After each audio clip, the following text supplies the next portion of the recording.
my view is that AI and IoT have really sprung up on us over the last decade or two, AI being the most recent. There's a level of unawareness about them, and they are individually fairly complex. And when you combine them together, that just adds to that complexity. So I think design thinking methodology has all of the elements and phases to help cut through that complexity, while at the same time also progressively helping to learn about it. But I don't need to tell you, but the key components are empathy, right? You need to empathize with the problems and to help define the actual problem. And then once you define it, the ideate phase will help you find solutions, and ultimately the you prototype it, whether it's a kind of a virtual prototype or at one point some real prototype, and finally test it.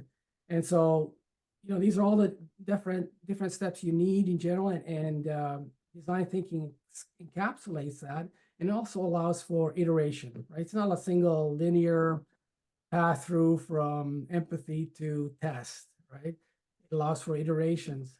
And so, given that AI and IoT are so multifaceted and complex, design thinking is really a great methodology to develop solutions, but also as a method for learning about it by running through different use cases.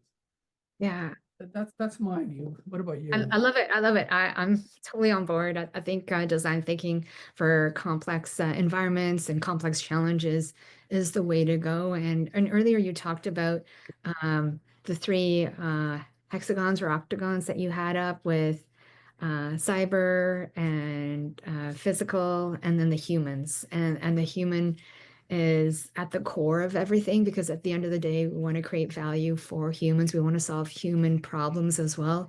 It's just we need to understand what's happening at a technology level and how things can be combined to create opportunities, and how things can be combined that might become threats for humans. And so how do we look at all of this from a human perspective and allow us to create solutions with so much complex information, so much complex technology, from the software to the hardware?